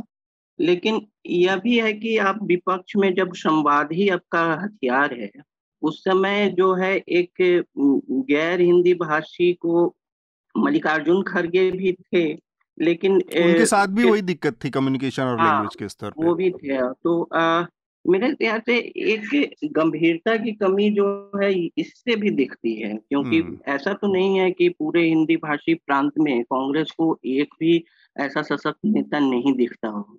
हाँ बिल्कुल। अतुल, हाँ। मैं इसमें एक बात और जोड़ना चाहूंगा, जो आपने, आनंद ने और स्मिता ने भी बात कही कि जो कांग्रेस की नीति है ना वो गड़बड़ है। ऐसा नहीं है कि नीति बन नहीं सकती कांग्रेस की तरफ से, पर वो नीति जो बना रहे हैं उसका उद्देश्य, प्राइमरी उद्देश्य भाजपा को बैकफुट पे ले जाना नहीं है ना। उसका वो है कि ओवरशैडो ना हो फर्स्ट फैमिली। नहीं तो आप देखिए, एक राम, आप कोई उनसे कितना भी डिसएग्री करता हो, अगर यही परफॉर्मेटिव पॉलिटिक्स में आप शशि थरूर को आगे करेंगे तो उन्हें ओवर पावर करना मुश्किल हो जाएगा संवाद में। लेकिन वो नहीं करते क्योंकि फिर फर्स्ट फैमिली ओवर शैडो हो जाएगी। तो ये नीति का उद्देश्य क्या है वो भी डिपेंड करता है। ठीक बात। यहाँ पर मैं बस आखिरी में एक बात रखना चाह रहा हूँ, जो कि जहाँ से ये सारा विवाद शुरू हुआ कि राष्ट्रपति और राष्ट्रपत्नी, तो एक तो ये है कि भाषा से जुड़ी या शब्दों के गढ़न से जुड़ी जो मानसिकता काम करती है, उसमें सबसे अहम बात ये है कि वो जिस समय में गढ़ी जाती है, जिस समय में वो ईजाद होता है कोई शब्द या कोई भाषा, वो उस पर्टिकुलर टाइम को रिफ्लेक्ट करती है या उसी से इन्फ्लुएंस होती है। तो आज से 50 साल पहले, 100 साल पहले, 200 साल पहले, 500 साल पहले जो भाषा हिंदी बोली जाती थी वो आज नहीं बोली जाती। उस समय जो शब्द गढ़े गए उससे आज का समाज बहुत बदल गया है। आज जनरल न्यूट्रल शब्दों का आज बहुत बड़ा कामकाज का बड़ा हिस्सा, कामकाजी हिस्सा महिलाओं से आता है। तो ऐसे में एक बड़ी और बहुत ही वैलिड बहस है कि कामकाजी जो इस तरह के संबोधन है वो जनरल न्यूट्रल हों, वो लैंगिक जो न्यूट्रलिटी है या उसका पालन करते हों, और ऐसे काम हुए भी हैं। चेयरपर्सन जैसे शब्द आए हैं। बैट्समैन क्रिकेट का बहुत पॉपुलर वर्ड था, अब बैटर कहने की परंपरा शुरू हुई है। तो इसमें कोई शक नहीं है कि जो राष्ट्रपति शब्द की उत्पत्ति है वो अवचेतन में, आज भले ही ये कहा जाए कि पति का अर्थ स्वामित्व होता है, अधिकारी या मालिक या जो भी होता है, लेकिन पति का संदर्भ ओवरऑल अपने मूल उसमें अवचेतन में जहाँ से निकला है वहाँ से वो पितृसत्ता, पैट्रियार्की की सोच से निकला है। तो हम आज इस बारे में सोच सकते हैं या बाकी लोग कि भाई एक राष्ट्राध्यक्ष का, राष्ट्र प्रमुख का जो पद है, राष्ट्रपति जिसको हम कहते हैं आज, उसके लिए जनरल न्यूट्रल शब्द कोई हो सकता है क्या? पहले तो बहुत लंबे समय तक ये भी था कि भाई बहुत दुनिया के तमाम देशों में महिलाएं तो वोट भी नहीं डालने का हक रखती थी, उनको भी दिया गया हक। जमाने तक महिलाएं चुनाव नहीं लड़ती थी या चुनाव नहीं लड़ सकती थी, अब वो प्रधानमंत्री और यहाँ इतने बड़े पदों पर नहीं जा सकती थी, वो भी अब हो रहा है। तो ऐसे में शब्दों को भी गढ़ने की और उसके परिपाटी उस तरह की चीज़ों को करने का प्रयास किया जाना चाहिए। अधीर रंजन ने जहाँ से बात कही, जो बात कही है, उसके पीछे एक बड़ी भावना खिलंदड़ी, खिसकड़ी, मस्ती, मजाक या फिर अपमानित करने की भी भावना हो सकती है। वो एक अलहदा पहलू है। लेकिन इस तरह की बहसें जो है, इसका एक लार्जर पहलू है कि इस तरह के बड़े जो पद हैं उनको जनरल न्यूट्रल कैसे किया जाए। हम अपने अगले विषय की तरफ बढ़ते हैं, जो कि म्यांमार से आई खबर है। म्यांमार की जो मिलिट्री जुंटा सरकार है, जिसने वहाँ पर लोकतांत्रिक सरकार जो थी आंग सान सू की, उसको हटाकर फिर से कब्जा कर लिया। मेरे ख्याल से 2 साल हुए इस घटना को फिर से। अब उसने 4 वहाँ पर जो लोकतंत्र समर्थक कार्यकर्ता थे उनको एक्सक्यूट कर दिया है, उनको मृत्युदंड दिया है। इनके नाम है, मैं अगर सही पढ़ पाऊँ तो, ख्याओ मिन यू और फायो जिया था। ये 2 लोग हैं जो कि सीधे सीधे जो वहाँ की प्रधानमंत्री थी आंग सान सू की, उनके सहायक थे, सहयोगी थे, समर्थक थे। इसके अलावा 2 और लोग थे, ला मायो ओंग और आंग थूरा जॉ। ये 4 लोग हैं जिनको मृत्युदंड दिया है। 1980 के बाद ये पहली बार किसी को म्यांमार की जो मिलिट्री जुंटा है उसने मृत्युदंड दिया है। तो ये अपने आप में एक बड़ा सवाल है, और खासकर भारत का निर्भर पड़ोसी होने के नाते भारत के लिए एक बड़ी चुनौती है, हमेशा से रही है म्यांमार में, क्योंकि एक भारत का चाइना के साथ जो रिश्ता है या उसकी जो स्थिति है, उसमें म्यांमार एक महत्वपूर्ण पड़ोसी बनकर उभरता है। ऐसे में वो जो बहस है कि लोकतांत्रिक देश होने के नाते एक मिलिट्री सरकार से किस तरह का संबंध रखेगा भारत, और अपने तमाम वैश्विक कंसिडरेशन जो उसकी दिक्कतें हैं उसको देखते हुए स्मिता, भारत के लिए कितना मुश्किल है इससे निपट पाना, क्योंकि भारत सरकार की कोई बहुत स्पष्ट प्रतिक्रिया अभी तक देखने को नहीं आई है इस मसले पर।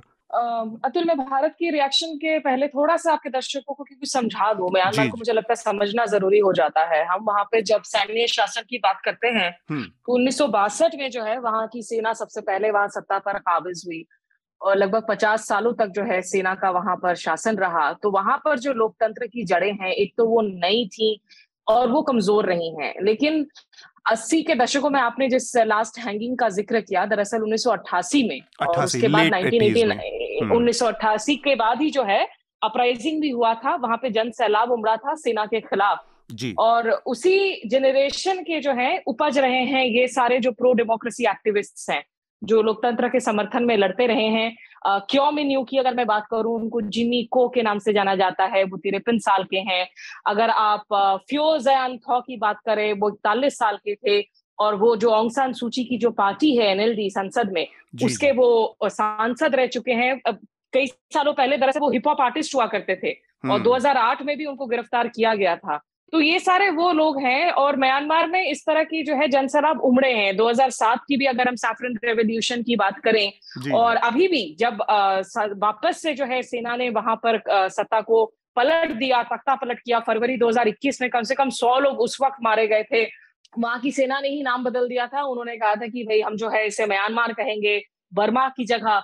और बर्मा का जिक्र अभी भी अगर आप देखिए, अगर अमेरिका ब्रिटेन जैसे जो देश हैं वो अभी भी बर्मा के नाम से उनको बुलाते हैं। उसकी एक कॉलोनियल पास्ट रही है। और म्यांमार अपने आप में काफी कॉम्प्लिकेटेड मुल्क है। वहां 134 जो है कम से कम अल्पसंख्यक ऑफिशियली रजिस्टर्ड हैं।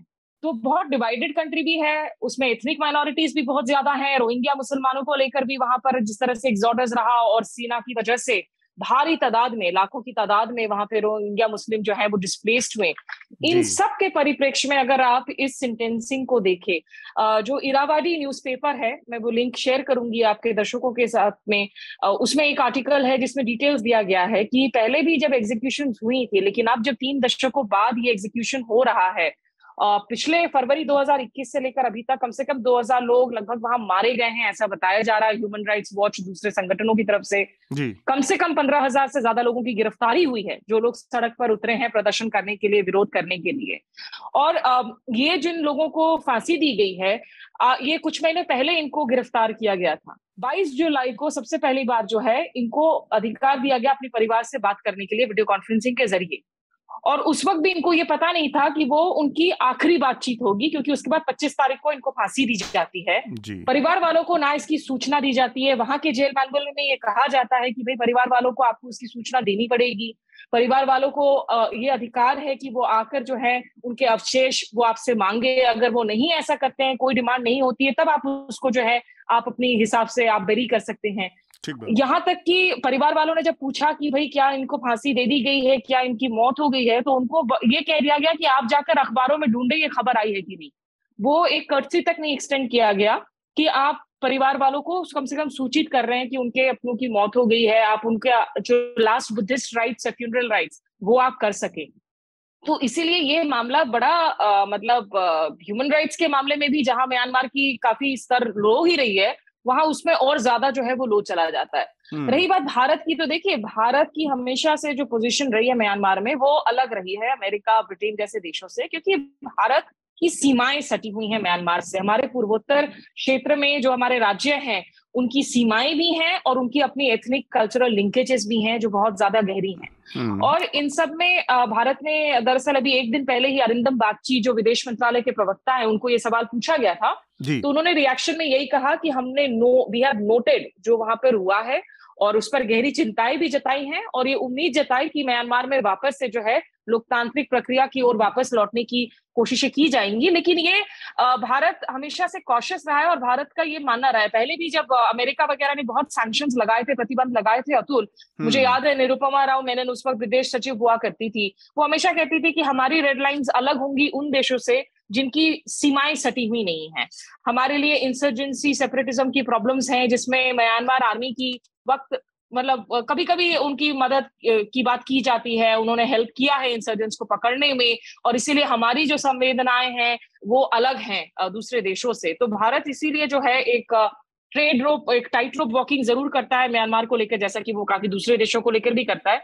लेकिन इस वक्त जो है निश्चित रूप से चिंता वाली बात है, क्योंकि जब रोहिंग्या मुस्लिम वाले भी मामले हुए थे, या फरवरी 2021 के बाद पिछले साल, मैंने इसमें स्टोरीज भी की थी कि जब रेफ्यूजीज आने लगे थे आपके मेघालय में, मिजोरम में, भारत सरकार की तरफ से बाकायदा उनको सूचना गई थी कि आप उनको जो है शरण ना दे, आप उनको कैंप्स ना दे। और इसको लेकर काफी पूर्वोत्तर क्षेत्रों के मुख्यमंत्रियों के साथ, जिसमें बीजेपी रूल स्टेट शामिल है, उन लोगों ने आपत्ति जताई थी कि आप हमें ऐसा कैसे कह सकते हैं, जबकि हमारी इतनी एथनिक लिंकेजेस है इनके साथ में। तो ये एक कॉम्प्लिकेटेड समस्या है, जिसकी वजह से भारत थोड़ा जो है इस वक्त फूक फूक कर, जिसे कहते हैं, कदम रखता है।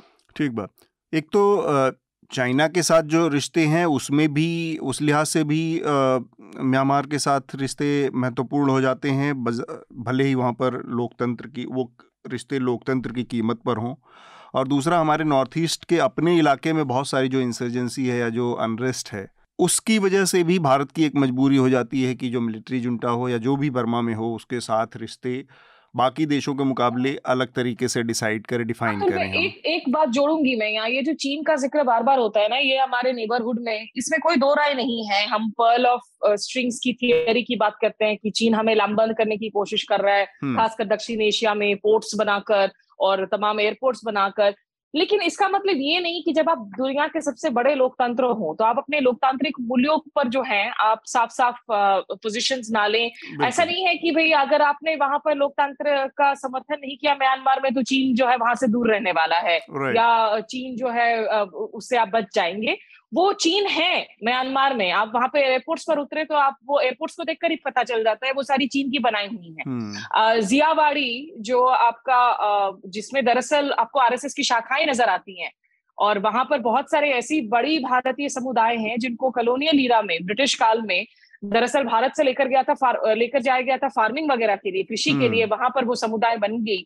ये सारी मल्टी लेन रोड्स हैं बर्मा में, अगर आप जाएंगे तो, जिनको बनाया है चीन ने। चीन का दबदबा है, लेकिन उसके चक्कर में अगर आप लोकतांत्रिक मूल्यों को लेकर अपनी आवाज जोर शोर से नहीं उठाते हैं, तो वो मुझे जो है बड़ी चिंताजनक नजर आती है। और ये आप बड़े हैं, आप की बड़ी जिम्मेदारी है, आपका रुतबा है या आपकी कोई पहचान है, वो इसी से तय होता है बड़ा होने का, कि आप उन मूल्यों के प्रति कितने फर्म, कितने सॉलिड, कितने ठोस और मजबूत तरीके से खड़े होते हैं मौके पर, उससे ही तय होता है। आनंद? हाँ, देखिए जो रेटोरिक्स है उसमें जो एमईए के स्पोक्सपर्सन है अरिंदम बागची ने जो डेमोक्रेसी और के रिस्टोरेशन की बात कही है, मेरे ख्याल से जो रियलिस्ट कंसर्न्स हैं और आइडियलिस्ट कंसर्न्स हैं, इस बीच जो टाइट रोप वॉकिंग जो है भारत करेगा। और जो देश के बड़े लोकतांत्रिक देश हैं, वो अमेरिका हो या ये हो, वो भी विदेश नीति आती है की बात आएगी तो वो स्ट्रेटेजिक कंसर्न्स को हमेशा प्राथमिकता देंगे। जो रेजीम वहाँ है, और जिस पावर स्ट्रक्चर से आपको डील करना है, एक खासकर जब 1600 किलोमीटर का एक बॉर्डर आप शेयर करते हैं नॉर्थ ईस्ट में, तो उससे एक आप लाइन ड्रॉ कीजिएगा कि कहाँ तक जो है उसको आपको एंटागोनाइज नहीं करना है।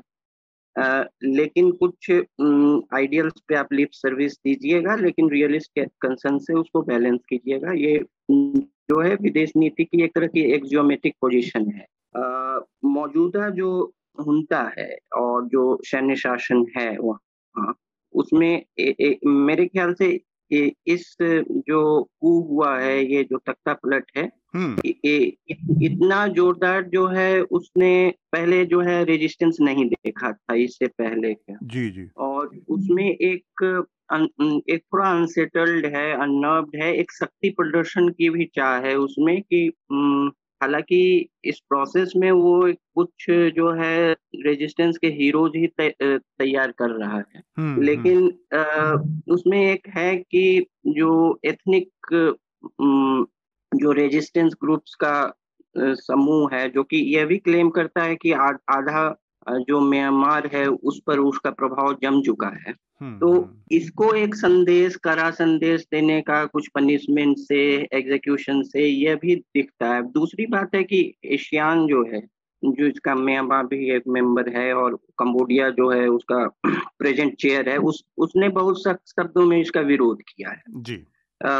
और उसने यह भी कहा है कि जो एक 5 सूत्रीय उसने पीस कॉन्सेंसस प्लान बनाया था एशियान में, और उसने ये भी कहा है कि एग्जीक्यूशन म्यांमार ने एक तरह से उस पर एक तमाचा है उस कंसेंसस पे। और तो एक तो है कि जो रीजनल ब्लॉक्स हैं उसको भी जो वहाँ मिलिट्री रेजीम है उसका केयर नहीं कर रही है। तो यह जो है आत्मविश्वास कहाँ से आ रहा है? शायद चीन से आ रहा हो कि आप एशियान के कंसर्न्स को ओवर रूल कीजिए। और लेकिन और ऑफ कोर्स जो दूसरे जो मानवाधिकार ग्रुप्स हैं वो तो इसका मुद्दा उठाएंगे ही जोर शोर से। तो इन कंसर्न्स के बावजूद मुझे लग रहा है कि एक मिलिट्री जो रिजीम है उसमें एक जो बुलबुलाहट अभी है शक्ति प्रदर्शन की, जो रेजिस्टेंस के स्ट्रेंथनिंग से हुआ है कि ये इसका एक स्ट्रॉन्ग मैसेज देना कि सत्ता में कौन है, उसको प्यूनिटिव मेजर्स एस्टेब्लिश करना होगा। ठीक बा शार्दुल।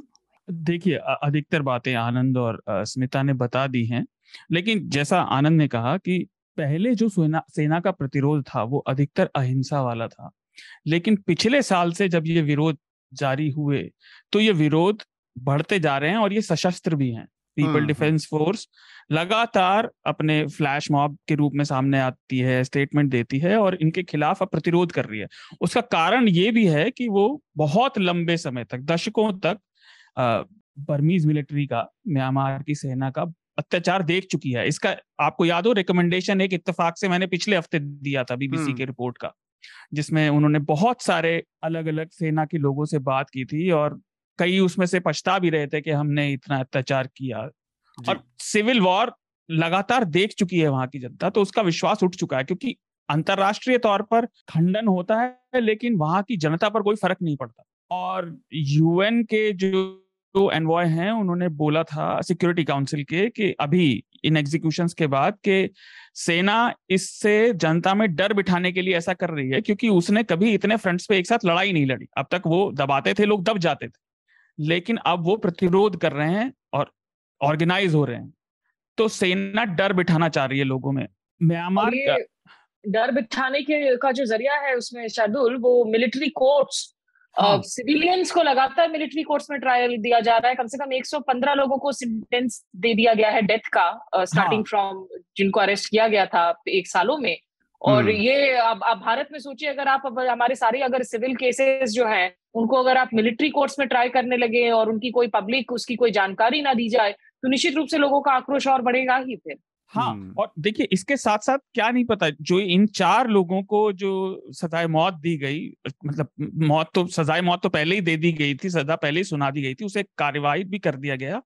अभी तक ये नहीं पता कि उन्हें सजा दी कैसे गई है। ये अंदाजा लगाया जा रहा है कि पहले फांसी दी जाती थी तो शायद अब भी फांसी दी जाती है। तो ट्रांसपेरेंसी बिल्कुल नहीं है। और मलेशिया का, जैसा अभी आसियान का आनंद ने जिक्र किया, मलेशिया से भी बहुत सख्त इसकी निंदा हुई, जो पहले कभी नहीं हुई थी। आसियान अधिकतर इन मामलों में, जैसा भारत का वो था प्रारूप, थोड़ा सा बच के अपने को सेफ रख के चलता था, लेकिन इससे लग रहा है कि सारी प्रक्रिया टूट जाएगी। और अधिकतर लोगों का यही मानना है कि सिचुएशन और बुरी होगी, जनता में डर बैठने के बजाय वो और ज्यादा प्रतिरोध बढ़ेगा। एक चीज और, जो चीन वाली बात आई, तो मेरा आज का वो रिकमेंडेशन भी था। इंडियन एक्सप्रेस में एक रिपोर्ट आई थी कि जो मिलिट्री जनता है वहां पे, जो ये सरकार है, वो चाइनीज सर्वेलेंस का इस्तेमाल कर रही है खुलकर जनता पे, मतलब पब्लिक पर।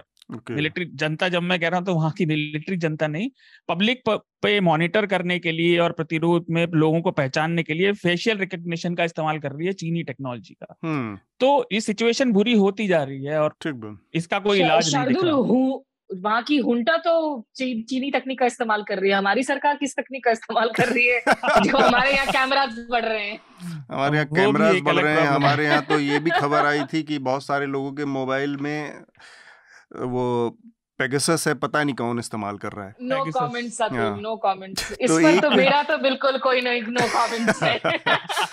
एक ऑर्गेनाइजेशन है assistance association of political prisoners, जिसने एक डाटा जारी किया है, उसके मुताबिक ये जो पिछला तख्ता पलट हुआ तब से अब तक करीब 2100 लोगों की हत्या की हो चुकी है म्यांमार में। तो ये एक बड़ा चिंता की बात है। हम आगे की अपनी बढ़ेंगे और रिकमेंडेशन की प्रक्रिया में जाएंगे। उससे पहले एक विषय है जिस पर मैं छोटा छोटा आप तीनों लोगों का कमेंट चाहता हूँ। पिछले हफ्ते एक और बात हुई, जैसा कि आदत हो गई है हमारे यहाँ, गैर ज़रूरी मुद्दों को मीडिया किस तरह से हवा देता है और लोग भी किस तरह से कुछ मुद्दों को पकड़कर बैठ जाते हैं। वैसा ही एक मुद्दा था। रणवीर सिंह जो फिल्म एक्टर हैं, उन्होंने अपनी कुछ न्यूड पिक्चर्स जारी की और उसके बाद अचानक से नैतिकता और इस सब की बहस शुरू हो गई कि इस तरह की चीज़ें करनी चाहिए, नहीं करनी चाहिए। सबकी अपनी अपनी भावनाएं हैं और केस वेस भी दायर किए जाने लगे रणवीर सिंह के खिलाफ। तो एक तो मैं स्मिता आपका संक्षेप में कमेंट जानना चाहता हूं कि ये जो पूरी बहस है, ये बहस जो मेल डोमिनेटेड डिस्कोर्स है इस तरह की चीज़ों में, न्यूडिटी से जुड़ी, उसमें क्या महिलाओं की जो भूमिका है या महिला इसको जिस तरह से देखती है उसका कोई स्थान है, या ये पूरी तरह से फैब्रिकेटेड है? मुझे तो ये डाइवर्जनरी ही नजर आ रहा है अतुल। मतलब जिस महिला ने इस मामले को आगे ले जाकर एफआईआर दर्ज की, वो एनडीटीवी पर निधि राजदान के शो पर थी। वो क्लिप बिल्कुल वायरल हो गया है। निधि आखिरकार अपने मतलब हंसी को रोक ही नहीं पाई जब इन्होंने कहा कि लिटरली यही कहा कि रणवीर सिंह का bum is a national issue. I am sorry, मैंने मतलब क्या बताएं हम। और मैं उनसे ये जानना चाहूंगी, उन्होंने कहा कि I have seen the video, it is on my phone. भाई आपने ऑटोमेटिक डाउनलोड्स क्यों लगा रखा है फोन पे, और वो वीडियो क्यों सेव करके रखा है अपने फोन पे? नहीं देखना है, आगे बढ़ो। मतलब frankly I saw the photo, मेरे अंदर तो कोई इमोशन ही जनरेट नहीं हुआ। मुझे लगा कि it was a terrible photo shoot. उनकी चॉइस है, एक आर्टिस्टिक फ्रीडम है। और इस तरह के मामले देखिए, पहले भी जब इस तरह का विवाद हुआ था मधु सापरे मिलिंद सोमन के मामले में, उन लोगों ने भी इस तरह की न्यूड पोजिंग की थी। काफी सालों तक उनको कोर्ट के चक्कर लगाने पड़े थे, बाद में कोर्ट ने उनको एक्विट कर दिया था जी। तो ये जो आउटरीच फैक्ट्री है, मैं पिछले 2-3 दिनों में जो मैंने अपने आखिरी शोज किए, पीपल्स एडिटर जिसका सफर अब खत्म कर दिया है मैंने, इंडिया अहेड में ये सफर एक अच्छी ये रही थी, जर्नी रही थी जी। हुज ट्रेजेडी की बात कर रही हूँ अपने शो पर मैं, जिसमें कम से कम 40 से 50 लोग मर गए। गांव-गांव भर गुजरात में जो है सस्ती दारू, हूच पीकर, जहरीली दारू पीकर लोगों की मौत हो रही है। इस पर आउटरीच क्यों नहीं है?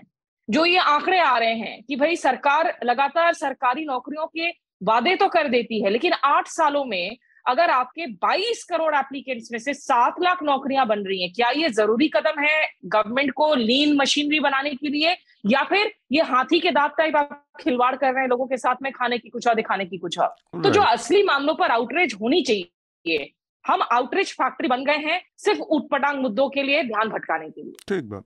आनंद, आपकी आखिरी टिप्पणी।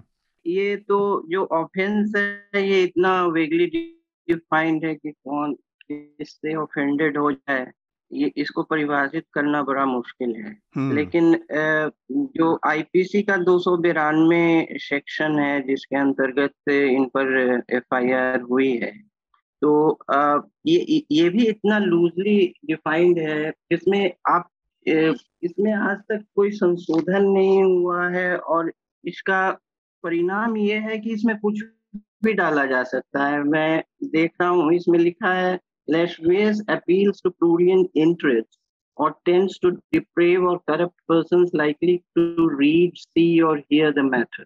Likely to see, hear, likely to see, hear, read or see the matter. ये तो बहुत ही open ended जैसा चीज है। तो इसमें कितनी चीजें समेटी जा सकती हैं उसका, और जैसा कि जो इसका जिसका जिक्र कर रही थी मिलिंद सोमन का जो मधु सप्रे का जो फोटो शूट है, वो टफ शूज के लिए किया गया एक एडवर्टीजमेंट था 95 में। और उससे जो है उससे उनको वो केस जो खत्म हुआ 2009 में, तो 14 साल वो केस खत्म होने में लगा। वो शिल्पा शेट्टी का ओबिसिनिटी वाला रिचर्ड गेयर का जो मामला है वो 2007 का, वो अभी तक चल रहा है, वो खत्म नहीं हुआ।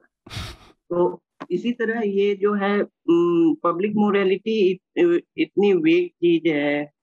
और एक और है कि अब जो डिजिटल माध्यम है और सारी माध्यम है, उसमें इस तरह की नग्नता बिखरी पड़ी हुई है। इस तरह के फोटो जो है आपको जो है असंख्य मिलेंगे। 5 सेकंड के सर्च में हजारों मिल जाएंगे। बिल्कुल, हाँ। तो उसमें किसी सेलिब्रिटी को पकड़ कर उसको जो है लाइमलाइट में लाना, ये करना, उसमें ऑफ कोर्स एक जो है इस विवाद के जरिए खुद समाचार बनने का एक प्रक्रिया है। एग्जैक्टली ये एक इसका एक बहुत महत्वपूर्ण पहलू है।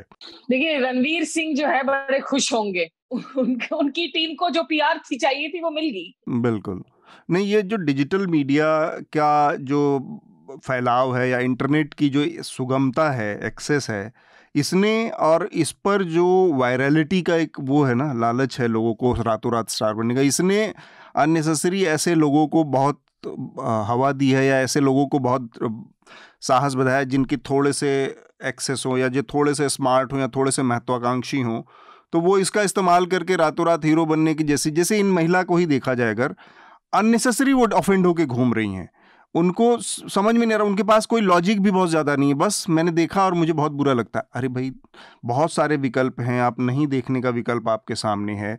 यही बात हम बार बार फिल्मों के लिए कहते हैं कि आप ऑफेंड हो जाते हैं, किताबों के लिए यही बात कहते हैं, किसी लेख के लिए यही बात करते हैं, लेकिन वो सारी चीज़ें मायने नहीं रखती हैं। केवल जो वायरलिटी और रातों रात एकदम क्विक सक्सेस वाला जो वो एक लालच है लोगों को अंदर, उसने भी इन सब चीज़ों इस पूरे माहौल को बहुत विशेष किया है। शार्दुल, आपकी आखिरी टिप्पणी? तो अगर मैं वहां होता तो कहते कि अब मैं हंस क्यों रहा हूँ। अतुल जानते हैं, मैं श्रोताओं के लिए बता रहा हूँ, मुझे सेलिब्रिटी से जरा भी मतलब नहीं है। मैं बिल्कुल बंद रखता हूँ अपनी सारी फीड को, ये क्या करते हैं इससे मुझे व्यक्तिगत तौर पे कोई मतलब नहीं होता। लेकिन आनंद की बात सही थी, सेलिब्रिटी प्रचार चाहता, उन्हें दबा के प्रचार मिल गया। छोटी सी बात ऑफेंड होने पे कि नग्नता से, ह्यूमन एनाटॉमी से डर कैसा, वो भी भारत में, मुझे समझ नहीं आता। भाई हर व्यक्ति के पास बम है और सबके पास वो चीजें, इसमें ऑफेंड होने वाली क्या बात है भाई? भाई ये एक तो ये जरूरत से ज्यादा ये मोरालिटी विक्टोरियन इरा से पूरी दुनिया में अधिकतर में फैली, उससे पहले इतना नहीं था। और भाई अगर कोई व्यक्ति बिना कपड़ों के रहना चाहता तो तुम्हारी सेहत पर क्या फर्क पड़ता है भाई? हम नागा साधुओं की भी हम इज्जत करते हैं, हम खजुराहो की बात करते हैं, भारत में कामा सूत्र की बात करते हैं। तो पता नहीं ये क्यों एक कल्चरल मतलब एक ऑफेंस बनाने का, पर ये कुछ नहीं है, ये एक्चुअली वो quick fame instant noodles type का फॉर्मूला है। एक चीज और, ये ऑफेंड होने वाले ये नहीं देखते कि भारत में इतने शौचालय नहीं है, आप ट्रेन में जा रहे हो तो पता नहीं क्या क्या दिख जाता। तो ये बेकार की बहस है। मुझे कल ही ट्रेन में जाना है शार्दुल, ऐसी बातें ना करें प्लीज। देखिए सच से क्या मुंह मोड़ना, सच से मुंह मोड़ने से कुछ मिलेगा नहीं, समय बर्बाद होगा और वही है। नहीं, और दूसरे जिस देश में जहाँ मतलब परंपरा के रूप में, कल्चर के रूप में न्यूडिटी को इतना मतलब आर्टिस्टिक उस एस्थेटिक सेंस से डेवलप किया गया, वहाँ पर मतलब इन लोगों की एक तरह की अपने व्यक्तिगत जो व्यक्तित्व की हिपोक्रेसी भी है ना, पाखंड है लोगों का, वो भी बहुत ज़्यादा इन सब चीज़ों से अचानक से सामने आता है। समय को ध्यान में रखते हुए हम रिकमेंडेशन की अब प्रक्रिया में जाएंगे, और सबसे पहले मैं चाहूँगा आनंद, आप अपना रिकमेंडेशन हमारे श्रोताओं को दें। पिछले सप्ताह सुप्रीम कोर्ट ने फ्रीबीज पर एक जो है वक्तव्य दिया था और पॉलिटिकल पार्टीज को चुनाव के दौरान उस पर लगाम रखने की हिदायत दी थी और इलेक्शन कमीशन को भी कहा था। तो फ्रीबीज और उसका जो राजनीतिक अर्थव्यवस्था है, पॉलिटिकल इकोनॉमी, और उसके चुनावी आकर्षण और का पॉलिटिकल इकोनॉमी पे क्या प्रभाव पड़ता है। तो पिछले वर्ष जो है चुनावों के बाद ब्यूरोक्रेट्स की एक मीटिंग हुई थी प्रधानमंत्री के साथ, जिसकी कुछ अखबारों में इसकी छनकर खबरें आई थी इधर उधर, जिसमें उन्होंने इसको फ्लैग किया था कि फ्रीबीज से जो है दबाव कितना बढ़ रहा है जो स्टेट एक्सपेंसेस पे, और इसके जो है खराब प्रभाव क्या हो सकते हैं।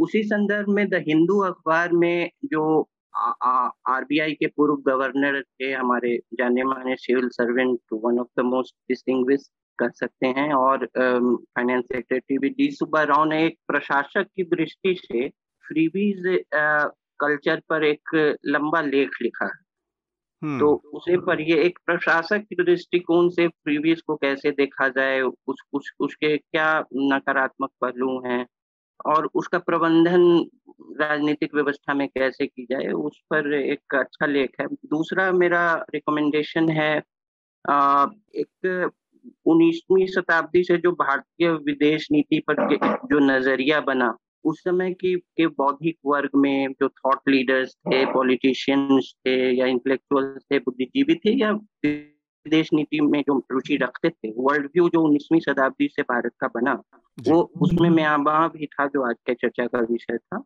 उस पर एक एंथोलॉजी राहुल सागर ने संपादित की है, जो 19वीं शताब्दी के भारतीयों का विदेशी और जो अंतर्राष्ट्रीय राजनीति है उस पर क्या नजरिया था। तो ऐसा नहीं है कि वर्ल्ड व्यू, भारत का वर्ल्ड व्यू जो है 20वीं शताब्दी या जो है यूनिवर्सिटीज में इंटरनेशनल रिलेशंस डिपार्टमेंट का देन है, ये इसकी भी ऐतिहासिक प्रक्रिया जो है आधुनिक भारत में पहले शुरू हुई थी। तो एक अच्छी एंथोलॉजी है उस समय के, इसका नाम है, इसको पहले कोलंबिया यूनिवर्सिटी प्रेस ने प्रकाशित किया था, अभी हाल में पेंगुइन में ने इंडिया में भी लाया है, to raise a fallen people, Rahul Sagar. अच्छा, ठीक बात। शार्दुल, आप अपना रिकमेंडेशन दीजिए।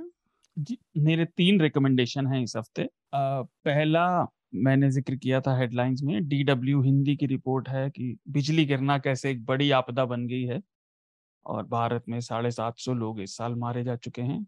दूसरा, इंडियन एक्सप्रेस पर एक एक्सप्लेनर है कि म्यांमार जनता मिलिट्री वहां पर चीन का फेशियल रिकॉग्निशन टेक्नोलॉजी कैसे यूज कर रही है अपनी पब्लिक के खिलाफ। और तीसरी प्रतीक की रिपोर्ट है न्यूज लॉन्ड्री हिंदी पर कि छत्तीसगढ़ में 121 आदिवासियों ने 5 साल जेल काटी ऐसे अपराध के आरोप में जो उन्होंने कभी किया ही नहीं था। 5 साल तक वो जेल में रहे इस वजह से। तो ये तीनों रिपोर्ट पढ़िए। ठीक बात। स्मिता, आपका रिकमेंडेशन? मैं 3 चीजें रेकमेंड करूंगी। एक जो किताब है the lady and the peacock, the life of Aung सान सूची ऑफ बर्मा, ये पुरानी किताब है पीटर पॉपहम की, और मुझे पता है ऑंग सान सूची को लेकर जो लोगों की उम्मीदें थी वो उन पर वो खरा नहीं उतरी। ये कहा गया कि वो फीट ऑफ क्ले है, नोबेल उनको जो पुरस्कार दिया गया था शांति के लिए, वो उस पर जो है she did not live up to those expectations. लेकिन ये जानना जरूरी है कि उनकी भी जिंदगी में सेना ने किस तरीके से उनके साथ ट्रीट किया था, कैसे बर्ताव किया था। म्यांमार पर बहुत ज्यादा कंटेम्प्रेरी किताबें नहीं है क्योंकि अभी भी वो एक देश के तौर पर काफी ओपेक देश है, बहुत ज्यादा। अंग्रेजी में भी अगर आप देखें तो एक जो जॉर्ज ऑरवेल, जो हमेशा से विजनरी राइटर रहे सर्वेलेंस को लेकर, तमाम मुद्दों को लेकर, उन्होंने दरअसल बर्मा में जो है बतौर एक पुलिस ऑफिसर सर्व किया था। और उनकी उस वक्त की जो किताब है ऑन जो ब्रिटिश रेसिज्म थी, ऑन म्यांमार कॉलोनियल इरा की जो ज्यादतियां थी, उस पर जो बर्मीज डेज उनकी किताब है, मैं वो निश्चित रूप से लोग उसको पढ़ सकते हैं परिप्रेक्ष्य के लिए। और तीसरा, जिस पर हमने बात नहीं की है लेकिन जो बड़ा मुद्दा जरूर है, जो PMLA को लेकर, उसकी धाराओं को लेकर जो चैलेंज किया गया था सुप्रीम कोर्ट में, और एक तरीके से सुप्रीम कोर्ट ने जो उनकी डायरेक्शन आई है वो ऐसा लगता है कि वो इनोसेंट टिल प्रूवन गिल्टी को उन्होंने उल्टा कर दिया है। आपके ऊपर जो है दारोमदार है कि आप अपनी जो इनोसेंस है वो साबित करें। उस पर आज प्रताप भानु मेहता की जो ऑपेड है इंडियन एक्सप्रेस में, काफकास लॉ, वो बड़ी अच्छी तरीके से एक्सप्लेन करता है कि इसमें आखिर दिक्कतें क्या हैं इस जजमेंट को लेकर। ठीक बात। स्मिता, आपकी जो बात है आंग सान सूची को लेकर, वो कहीं एक हद तक वेस्ट की हिपोक्रेसी भी है, क्योंकि हेनरी किसिंजर से किसी ने नोबेल वापस नहीं लिया। लेकिन नहीं, उसमें नहीं, देखिए पर्सनली मैं तो वो वेस्ट के नजरिए से उनको नहीं देख रही हूँ।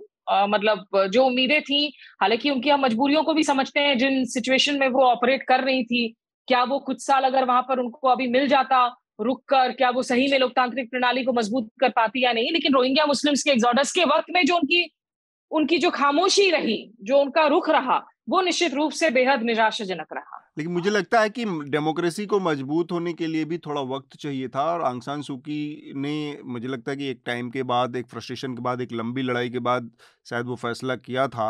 हालांकि कुछ चीज़ें वास्तव में बहुत निराशाजनक थी, मसलन रोहिंग्यास को लेकर जो उनके टाइम में हुआ रोहिंग्यास के साथ, वो बहुत निराशाजनक था।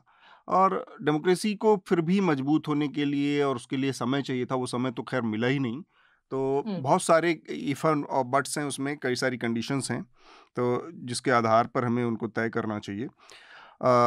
मेरे तीन रिकमेंडेशन हैं। एक तो एक न्यूज़ लॉन्ड्री की रिपोर्ट रिकमेंडेशन है हमारा, जो कि प्रतीक गोयल की रिपोर्ट है, और वो ये रिपोर्ट ईरानीज़ के ऊपर है, स्मृति ईरानी के परिवार के ऊपर, जो जिस बार और रेस्टोरेंट को गोवा में लेकर विवाद चल रहा है, उसके मालिकाना हक में और उसके लाइसेंसिंग में जो दिक्कतें हैं या उसमें क्या क्या हैं समस्याएं, उसके ऊपर एक छोटी सी इन्वेस्टिगेशन की रिपोर्ट है।